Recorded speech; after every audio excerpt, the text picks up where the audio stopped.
From Riverdale Studios, Sioux Falls, this is a comic book look.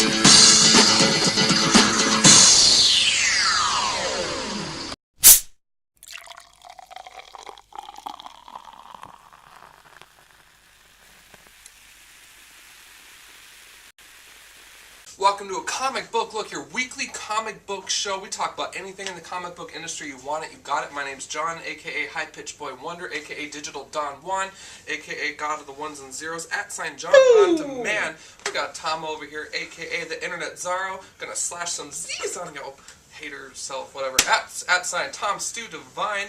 You guys, we are the Mean Team Supreme, repping IMJ, Inveterate Media Junkies, and we keep it visual. We're in your face. You love us. We're going to cheers to you right now. Yeah, boy. What are we talking about today? Well, issue 53, we're back, and I'm excited. We got the big shotgun reviews.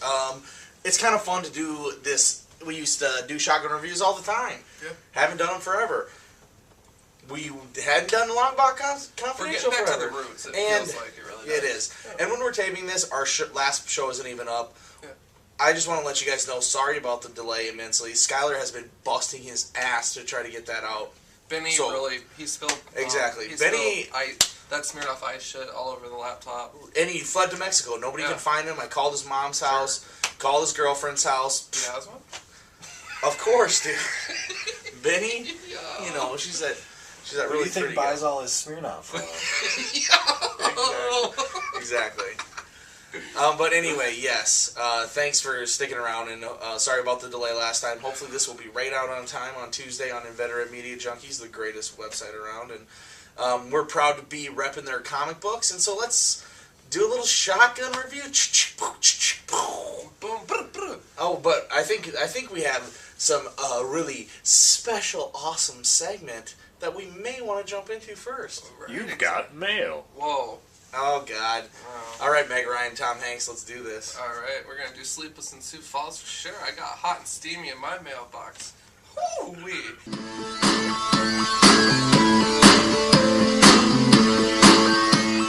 Hey everyone, John from A Comic Book Look here, aka the Beardless Wonder, so fresh, so clean. This is my segment, You've Got Mail, similar to the AOL thing, but not really because I say it a lot more hotter for you. Anyways, I had the delight of checking my mailbox. And Hey, John, I just, do you want to wear your glasses? I also bought a pirate hat for you. No, I know I sent the reminder to our assistant, but unfortunately with Benny and Max, I just want to stick with it. Okay. Keep them original, you know what I mean? Alright. So anyways, guys, I checked the mail. I got so excited in here. Mark Shelton from Fat Stack Comics, and he just sent me this package, and man did he deliver. So I got a little note here. And this is handwritten, and I write like a 2-year-old girl, so this is not my handwriting. Sup, John? Again, I appreciate the comic book look shirt you sent Chloe and I. Also, thank you so much for having us on the show. He's talking about issue 50. Check it out if you haven't already. And promoting Fat Stack Comics. I tried to pick our darkest, most evil brew, and he's talking about coffee, we have to offer at Starbucks because I know that that's the kind of thing you're into. Lol. Komodo Dragon is actually my favorite type. Hope you enjoy. Keep a comic, sir. Mark. So what does Mark send me? Not one, but he's going Mary-Kate and Ashley twins on this shit and sends me 2 bags of Komodo Dragon coffee and then some demos as well here of additional coffee. Mark! A man after my heart for sure, man. We're going to keep it comics. You're going to keep me alive at my job, and I thank you, man. So thanks for the support, Mark. Fat Stack of Comics for sure. So you stay action-packed, may your stack be fat. And we'll keep it comics over here, and we'll meet in the middle sometime and have a cup of coffee or a beer or both.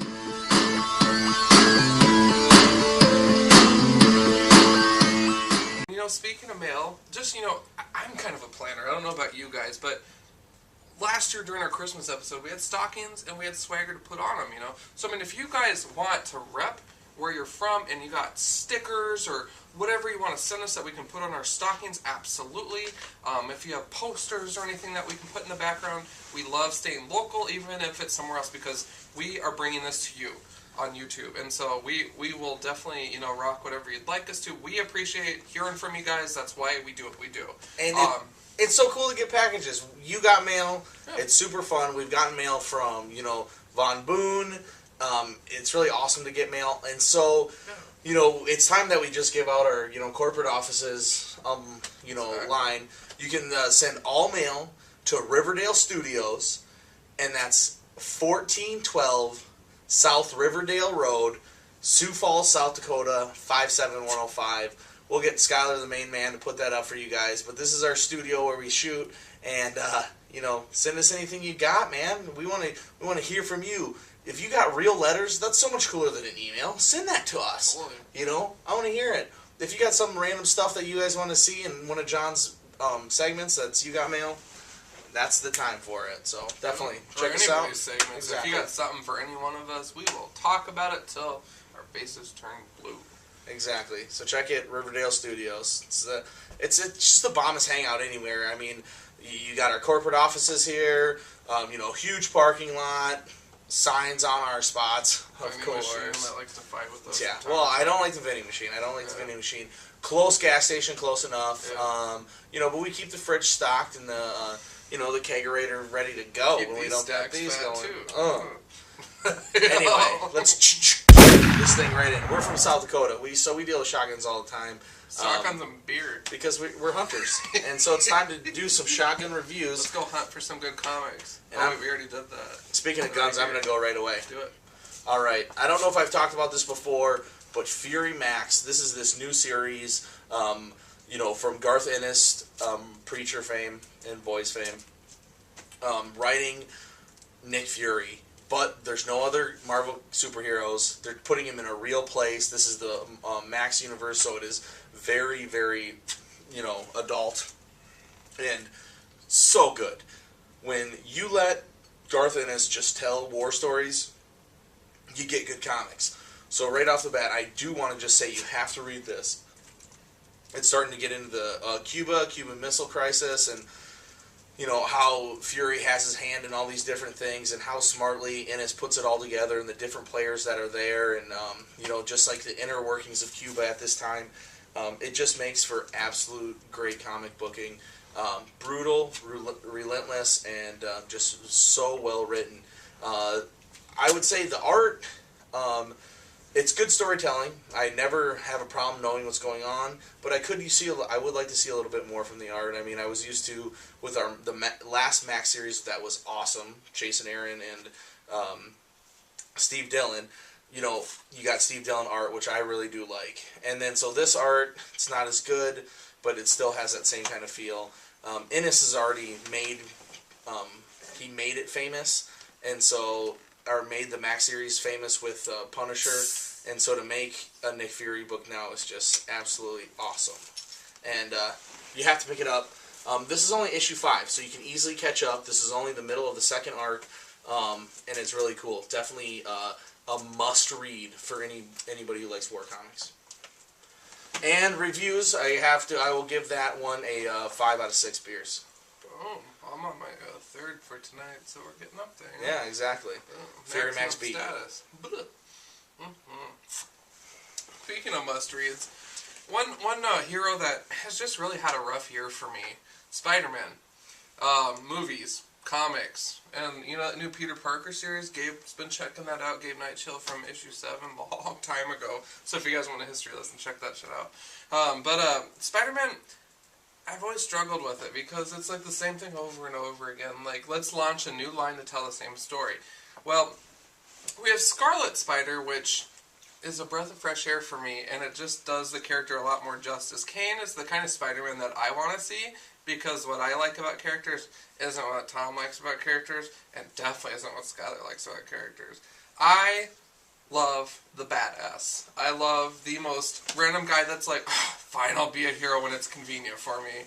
And that's what Kane is, and that's what just makes this so funny.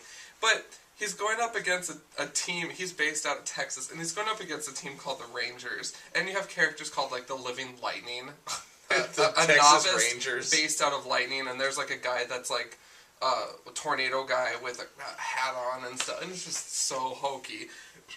This is issue 8, you guys. I wouldn't call this essential necessarily, but what it is it's fun. I love the line, all of the power, none of the responsibility. I can't boast about this enough, about just how fun the series is, and it's kind of lighthearted in a dark way, so it's kind of like my sense of humor. But in all seriousness, this is one Spider title that I just don't feel bad about picking up at all. Good. And the only one I'm missing, I think, is like issue 2, because I started late. I jumped on like issue 5 and picked up 1, 3, 4, 5, and onwards.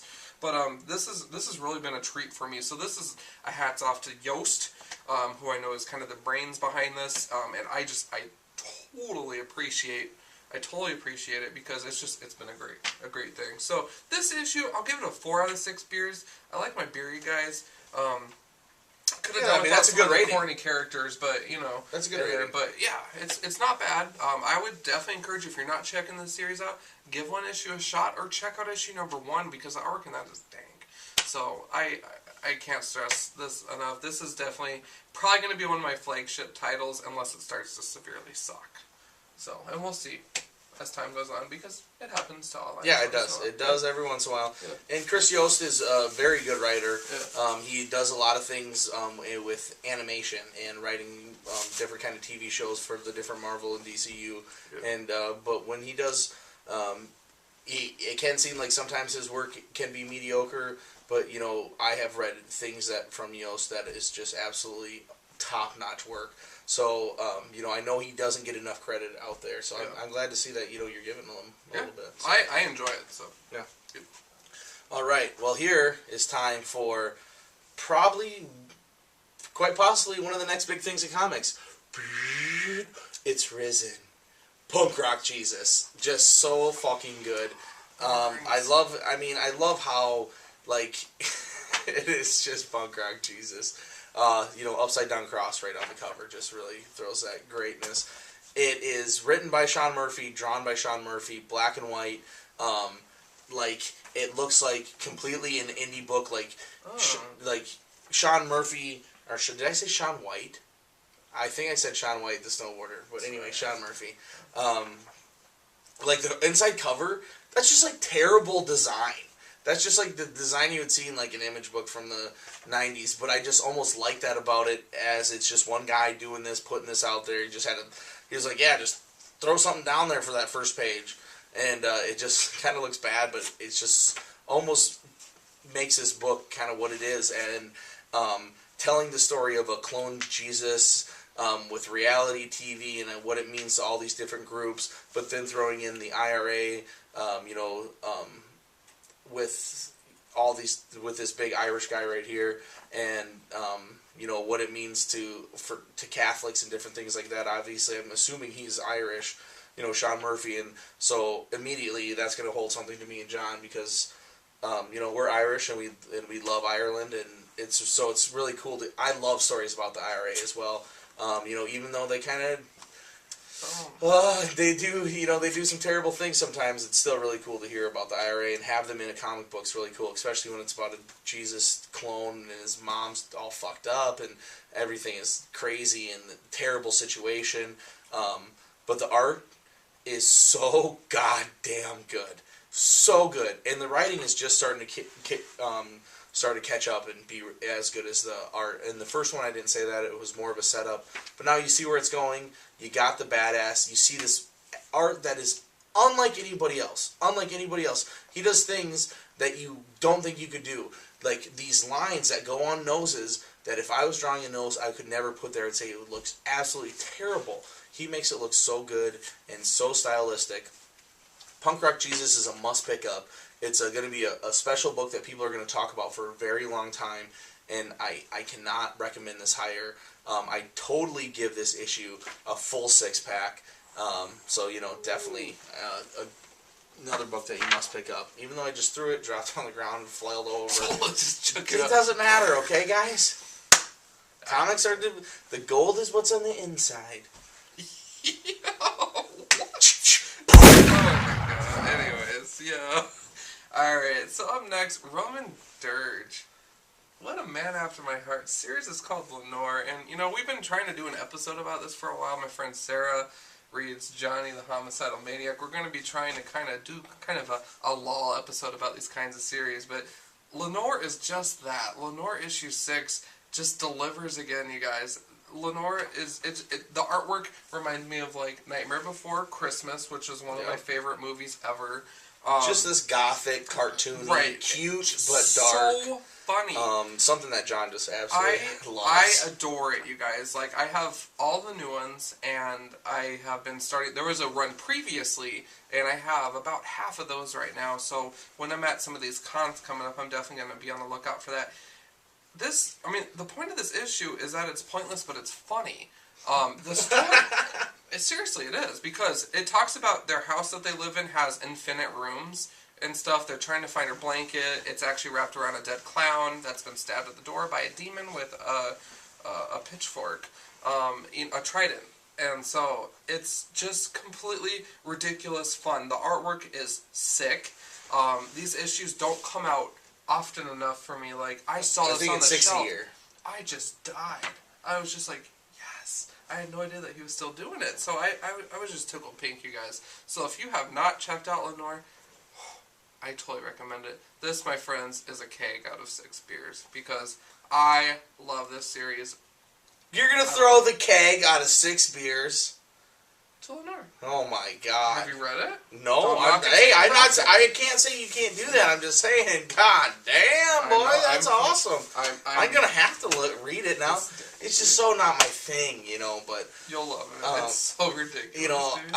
I don't know. Because like we both like Our Love Is Real, right? And that's so off, yeah, right? It's just a different kind of humor, but it's so funny. Like I really think you'll get a kick out of it. Yeah, I mean, maybe you'll have to check it. I mean, if it's keg, I have to check it out. So, okay. All right. Next up, Fantastic Four. We're nearing the end of Hickman's run. Everybody heard the new breaking news that Hickman will be taking over the Avengers. Hickman continues to bring that smart world, Warren Ellis feel to these last issues. This one more than ever. It is very just a smart, clever read, one and done story. Hickman had this extremely long run that I talked about, had a few lows when they broke into the two things, had to restart all this nonsense, but overall the story stays intact. And if you don't look at the politics, it is it is the greatest long form storytelling in comics that we've seen in modern times. And I absolutely love it, and I love what he's doing, that he got that all the way through. And so now he's playing cleanup on a bunch of these different things. And they have the thing punching like an older Hulk. It's like Banner Jr. from the future. But that really doesn't matter. What this is all about. In the story at all? It does. It does, okay. But it doesn't. I mean, that's not the big thing. This art, anyway, is really cool. I don't know if you guys remember, but there was a dead Galactus under the Earth. Ruined my life. And it was really cool, and they didn't know where it was from. It's this giant body that Reed like buried and covered up, a part of this little thing, and it's like almost you forgot about that. It was such a clever thing in Hickman's long run, and now he's going to tie up that hole.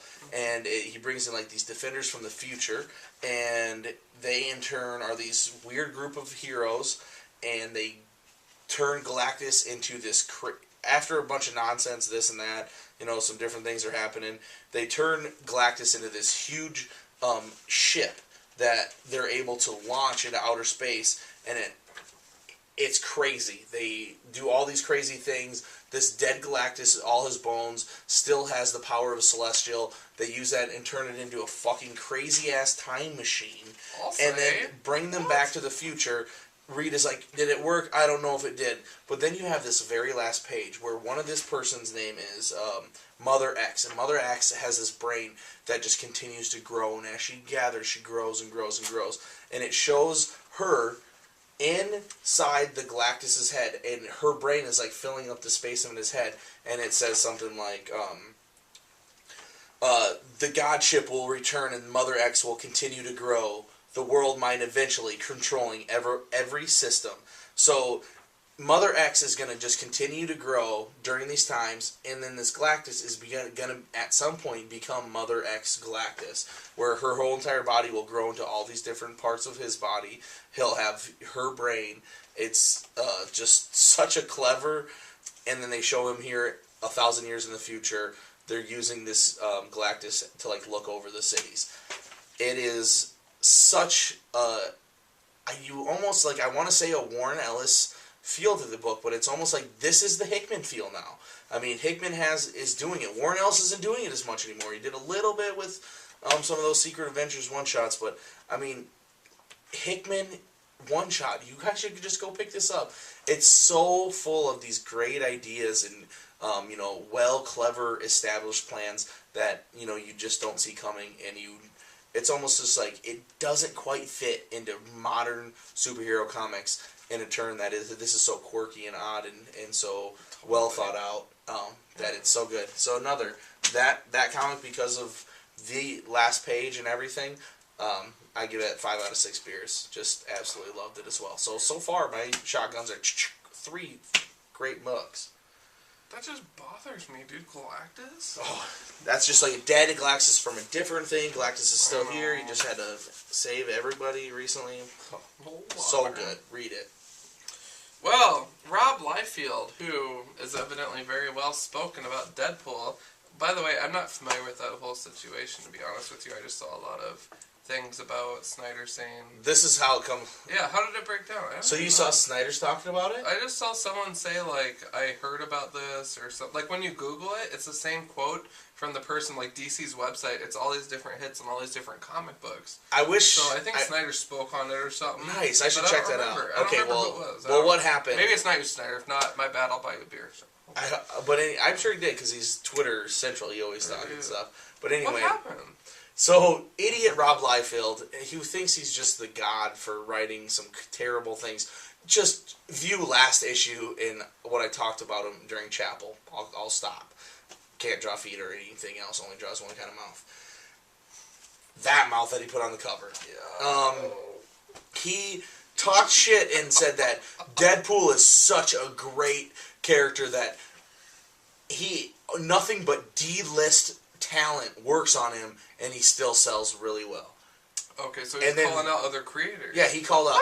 He called everybody that works on Deadpool a D-list creator. So this is just hilarious. I mean, you have Dave Johnson, which is arguably the one of the greatest cover artists of our time. Who does Deadpool covers all the time, and so Dave Johnson on Twitter was like, "Oh, so glad I made it to the ranks of D-list artists and Rob Liefeld's." And it was just absolutely absurd, didn't need to be said, and was said, and then turned into this nonsense thing where all these people, Daniel Way, Joe Kelly, I don't know, everybody that used to work on him, they're all talking, like, oh, I guess I'm just a D-list in Rob Liefeld's mind. And Rob Liefeld didn't hold down. He's like, oh, where's that Mark Millar Deadpool run? Where's that Ed Brubaker or Brian Michael Bendis Deadpool run? It's just like, dude, Liefeld, shut the fuck up. So that's what that was about. What's that about? He's so funny. Yeah. And then Dave Johnson said something about, it's maybe because I haven't learned to ink when I'm driving in my car, because Liefeld had this ridiculous video where he said, I'm working on 3 books, and I just, no matter where I go, I'm working, so I won't be late. And it was like him inking in his car. It was the dumbest thing ever. Oh, the internet and comics. Cheers to you. I'm sure nobody knew anything of that, but me on the other hand, I'm stuck to that damn computer looking up all this stuff all the time. Fuck, man. Well, I'm glad you were able to... Because I heard about it, and I was just like, man, Deadpool, you're causing some waves. Just let Liefeld be an idiot. But anyway, let's not hear him let all that ruin this great shotgun review by John. Oh, yeah, it's going to be a real treat. In fact, it's kind of fitting, I'd say. Well, Rob Liefeld, in here it says that you're responsible for both the story and the art, if that's true. My, you've been a naughty boy. DC has signed your paychecks, and I don't know why, in terms of this issue, because Deathstroke is something I was passionate about, but this issue, while Lobo might be a really badass character or whatever, the story arc's just kind of gone limp dick on for me, you know. And if you know me, I mean, I'm all about the sprung books, if you will. I'm not getting into the series as much. No, and I'm not saying that just because of this recent stuff, but I was reading this today, and I'm just like, Deathstroke. I mean, remember that first little bit where he killed his whole team? Right, exactly. Kyle Higgins was doing it, and you know, he blows Lobo up in the sky, blah blah blah. We don't know that for sure, but this book is just kind of like, it's about as mean as an Easter bonnet. Like I just don't get it. Like where the series is going. Like I don't understand why we've lost that cutting edge with such an awesome character. Liefeld. Yeah, terrible. I agree. I'm done. This gets a 1 out of 6 beers. 1 out of 6 beers. And if the next issue sucks, Lucky 13 rowdy patowdy. So good. All right. Well, guys, I want to let you know I saw Styx tonight. So I saw Come Sail Away, Mr. Roboto, Renegade, all the great ones, and I just got them running through my mind. He said that he couldn't get into Deathstroke. As soon as he started talking about Liefeld and Deathstroke, I just kept on picturing the Styx concert in my mind because I didn't want to hear about it. So I just wanted to let you know where I was at during that time, buddy. Honesty is the best policy. Exactly. White and I shave my beard off. More like, come sail away, come sail away, come sail away with me. This deserves another beer. Yeah, it does. Okay. Chick, boom. The Massive, number 3, finishing up that first arc, really ties it together. You get a good understanding of the feel of this. This is a boat that is in a dystopian world that is full of environmentalists, and after the world has gone to shit, they still want to be environmentalists. But then there's a lot of other things that are starting to play. People aren't always nice. And it's really cool. They're looking for this other sister boat that's called the Massive. They keep on digging deeper and deeper into these different worlds of a group that they are, these two boats, and then how they interact with the rest of the world. You can tell that Brian Wood has given this a lot of deep thought, and I think the art is so smooth. These backgrounds are definitely digitally computer done, like it, just perfect lines. But then the smooth style of the way they do the humans as well, it really makes for a beautiful book. So definitely pick this up as well. I would definitely give this 5 out of 6 beers as well. Great book, The Massive. Brian Wood just really tearing it up since he's not doing DMZ anymore. You might as well just jump over The Massive. Sup? That's it. I feel bad, I apologize. I shouldn't rag on you as a person, but that issue it didn't tickle my fancy. Actually, I've heard people say as a person, like in person, Liefeld's a pretty good guy. Yeah. And I'm not saying anything about that. Dumb comment, though. Anyway. No, but it was a dumb comment that you did, and this issue was not very shotgun worthy. That would not be in my chamber. Alright, pop up the next one that is in your chamber. In fact, I don't even need to pick it up. XMen Legacy 271. I don't even know why you did that. Because it's a one-beer comic. For me. Rogue gets transferred into what do I hate? Alternate reality. Where there's feline-like men that are offering themselves to her because she's a warrior, and she turns them all down. Rogue, hello? She was like, no, I'm impressed with her endowments, but I just don't want any action right now. What? I don't know. Like, it was just, you guys, it's more of that alternate time traveling crap. It's basically Marvel saying, I know that the Phoenix 5 sucks, and we're trying to make this filler content, but as Tom's thumbing through this, the art's off compared to previous issues. Yeah, I was just gonna... The characterization's off, and... Last page, a bunch of rip-off aliens exactly. from the movie You have insectoids versus mammals. It's a lot of just nonsense. X-Men Legacy, unfortunately, is going to be one I'm not going to be picking up anymore until it does step its game up, because I can't continue spending money on crappy X-Men Legacy books, because I've bitched about this before. Come on. And it's a new creator that has nothing to do with it. It's been terrible. You don't need to pick it up anymore. Yeah. No disrespect to anybody involved with the book. Exactly. It's by Chris Gage. I mean, you read... That's Academy or Avengers Academy writes the same writer. Yeah. So I don't know what's going wrong with it. I don't know what Gage is doing with this book, but Avengers Academy I love, so I love you, Gage. Except on Friday nights when you write this. Alright. One star, that sucks. Next one is Batman. We both pick it up, but before I do that, that brings me right into my segment, which is going to be the $1 comic wall.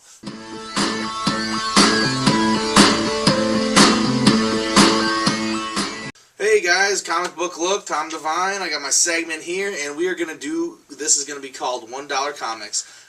If your comic shop is, decent in any way, they have back issues on a wall or in a box or somewhere in their thing that costs $1 or less. Our comic shop has this giant wall that you can get comics that are 3 weeks old there or 10 years old.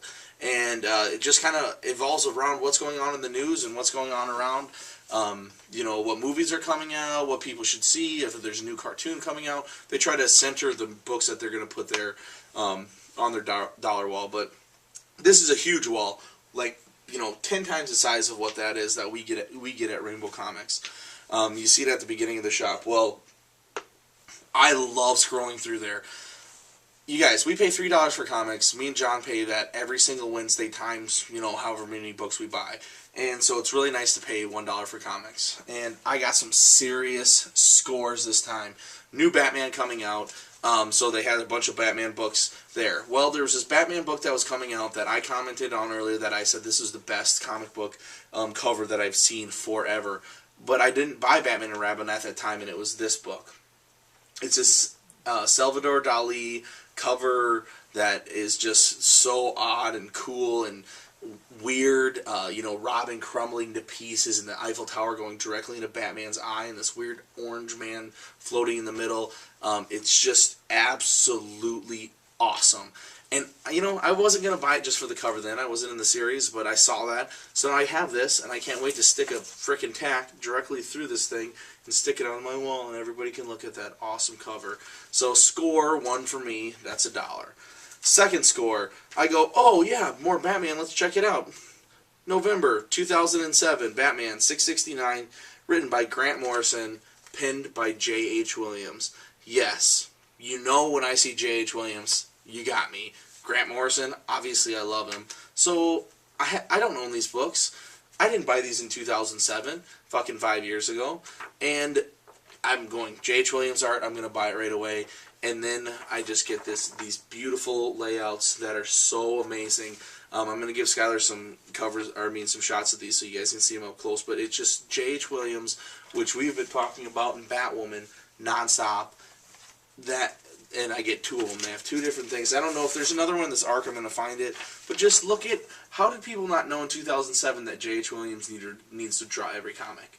I don't know. That's the coolest layout ever. Anyway, $1 comic. Find it on your comic shop.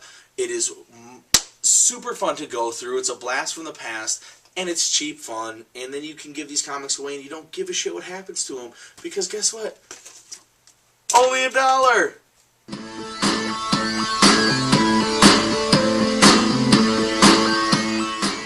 Back again, you guys. We got a little Batman.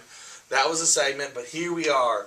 We both buy it. It's Scott Snyder dominating with guest art Becky Cloonan. You know her from working with awesome artist Brian Wood all the time in books. I don't know what she does. What was that one? Demo. I don't know. She's great. If you wanted to look for more of her art, I have it hanging right there. I'm a big fan. Anyway, fun to see her do this Batman arc.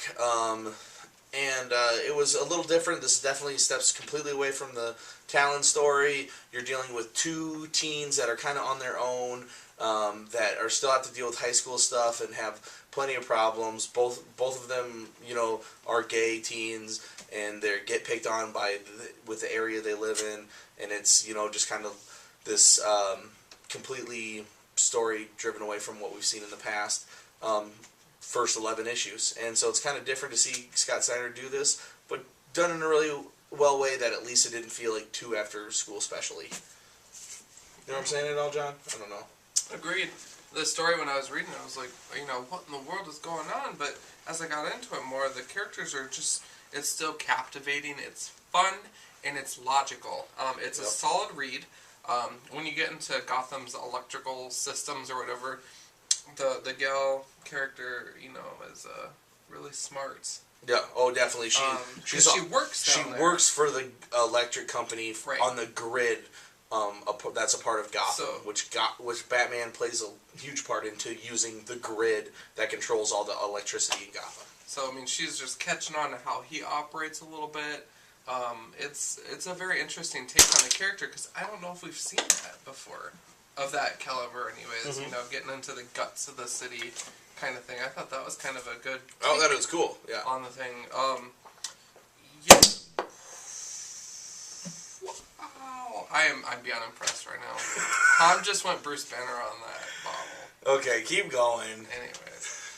But you guys know, I mean, I'm beyond impressed with that. But I'm still beyond impressed with this book because when you end a story arc and then you're continuing the series on, sometimes it can be like the Oregon Trail. It's a little tricky. Sometimes your oxen just gotta ford that river, you know? Yeah. Oregon Trail jokes. Yeah, but you know what I mean. Like sometimes you just gotta, you know, beat the chicken pox or whatever you gotta do shit, you know. But no, seriously, you know, Snyder, you're weathering the storm. I mean, let's look at this. Let's look at numbers, Tom. Issue 12. Still a boner in sweatpants. Oh, dude, totally, it is. Yeah. I agree. You know what I mean? Snyder, I know It is you're off good. the market, but let's have a beer sometime. We'll And talk how about it. about these Seriously. last 6 pages of art? No, Even though I'm a big fan of Becky Cloonan, I do feel like there were some times that it was kind of rushed and it wasn't the best work I've seen from her. Sometimes her stuff is so clean and good that it's just beautiful. And there was panels that had that, but the whole field didn't have it. But this last... Hold up. Okay. Before we go on. Yeah, that's for the last pages, I'm saying. So how do you about feel these... about that? Well, it's a $3.99 book. Yeah. So what he's pointing me is another person did the Yeah. pages for the last bit, and Becky Cloonan did the first 22 pages like a normal comic, and the other person did the rest. I like that. It's a $3.99 book. I better be getting more than 22 pages of art, Which we do. So Yeah. I can handle it. But we get this other guy who, what's his name?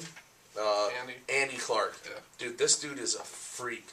Detailed master, but just such great line work, such great ink work. Yeah. I just absolutely loved it. I love the way that she looks afterwards. Not every panel's as good as the other, but this Batman and like this scene right here really got me. Where she's in the sewer, she has to crank this thing. The storytelling's really on, and it was really outstanding art. So you know I do want to show that as well. So I don't know ratings for this one. I would give this a 3 out of 6 beers because it didn't impress me as much as the other ones. Don't let that change your rating, though, exactly. I totally disagree, and that's why people love me. I'm just playing. But no, I would seriously give this a 5 out of 6 just because the integrity of the series is still there. It is nice for me to place my faith in a title that just constantly delivers from issue 1 to onwards. So I mean, I am going to keep my fingers crossed coming up here. I know next month we got a little something special coming up in the series, hopefully with Mr. Law, Joker. Oh yeah, that's right. About, so just kind of hoping that that's done and it's done right. Fingers crossed on that, but Snyder has not let us down yet. So I do think this book delivered. So good, yeah, 5. That's just fine. I'll go next. Sweet Tooth. We are 4 issues away from the very end. This is wrapping up Jeff Lemire's story. It is drawn off. It's time for this to end, but we do get a lot of it. It kind of wraps up what has happened, everything that's going on, and then starts. You can clearly tell this is the very beginning of the end. Sweet Tooth is very clearly Gus. This guy is Sweet Tooth. Very clearly the cause of the whole entire world that has gone to shit and everybody's dying, and we learn about these, it kind of just gathers up. He did this kind of run where Matt Kent did the art from Mind Management, that Dark Horse book now, and it talked about all the gods and this backstory of what's going on with that. And so with that, it just really, really good, just kind of see this wrap up. And when they have 40 issues, and if they did like 2 volumes of like 20 issues and 20 issues, this is going to be a really, really solid read all the way through. And it's really cool to see Jeff Lemire be able to do this. He said it a million times already, though, that he will never do a monthly book written and drawn by himself. I don't know how he does it. You know, he's also writing Animal Man, Frankenstein, Justice League Dark, writing Sweet Tooth, drawing Sweet Tooth, all in 1 month. So you know his load is heavy, and I'm sure he's he's looking forward to getting rid of Sweet Tooth. Yeah. But overall, I would a totally solid issue, to a great start to the end. So I would give it 4 beers out of 6. Nice. All right. Well, last but not least, everybody. You know, we were treated to a Hawkeye #1. You know, kind of a thing, a miniseries. But we have this issue here for Gambit #1. Marvel. We're dealing some sweet cards here. James Asmussen, penciler Clayman. I really, I felt they delivered on this. I was skeptical because previous Gambit I was runs, waiting to hear what you said. Right, previous Gambit runs haven't been as fruitful. But this one was just fun. I mean, it opens up with him in the shower. Hubba hubba for the fans of Reme. You know, but it's fun. You know, he's kind of like, I'm going back to kind of my thieving ways and so forth. So getting into the roots, the meat and potatoes of the character. But I really do think that it was done right. But more importantly, I think that the artwork was spot on. I mean, nice. Look at that. I mean, let me know what you think. I really did think, I thought it was fun. It was new. Just some of the, it was you know, kind of sleek. Yeah, I was going to say, really clean cut. And yeah. I but still stylistic, right. I guess, you know. Yeah, so I mean, I was okay with the whole presentation of it. I wanted to just check out this first issue, see how the series is going. I can tell you for sure that while I'm dropping Deathstroke, I'll probably be picking up Gambit #2, and just kind of seeing where the series goes from there. But I was not disappointed in the slightest. I am going to give this book a little bit lower of a rating, just because Gambit's not high on my priority list. And I'll probably give it a 4 out of 6. Only That's because, still a high rating. Right, it's not a character I'm on the lookout for, never has been. But, you know, it's a good guy, I guess. I love Gambit. He's been my favorite character forever. Yeah. I've been obsessed with Gambit in the past. John knows that. It's just, I mean, that's a funny thing about me, kind of, Cypher and Gambit. Those are my my X-Men that I really love. I don't like Gambit as much anymore. It's gotten over it. But, you know, we are children of the 90s X-Men cartoon, and Gambit was by far the coolest character in that. So it is good. I'll totally read John's copy, but even though I didn't check it out. But yeah, hey guys, at episode 53, we did it again. I want to thank you guys for watching again. Sioux Falls, South Dakota, represent comics every single Tuesday at Inveterate Media Junkies. Please come back and check us out. Tell your friends, tell your local comic shop to tell people. We want to get the word out there, and we want people reading good comics, and we want good comics to sell. That's the goal of our show, and so that's what, you know, we're always going to come at you and tell you everything we wanted to talk about in the comic industry. But thank you again for watching, you know, and I'm sure John will close it down for us here. Excellent. Well, you guys know the drill is always send us your feedback. Get at us. Tom gave you guys some mailing address, you know, to, you know, check us out if you got some artwork or some feedback or a personal letter, love note, hate mail, whatever. You know, send it our way. Probably not, you know, hate mail. I mean, no, throw that hate mail. We want hate mail. I want the hate mail. Okay. I want to open a hate mail. Yeah. Tom's hate mail. Get us some hate mail so we can start a segment. Tom's John, you drink too much and you slur sometimes. You're a jerk. But anyways, you guys, you know, seriously, episode 53. Hats off. You know, I mean, if you guys have been with us since 30, since 20, since 1, awesome. And we totally thank you. We totally look forward to interacting with you guys more. Twitter, YouTube. Get at us at comicbooklook@gmail.com. Facebook. Get familiar. You guys know the name. You know the drill. So anyways, we're going to do what we do best over here. We're going to drink our beer. We're going to be hunters with our shotgun reviews for some good comics. And we're going to keep it... More like, come sail away, come sail away, come sail away with me.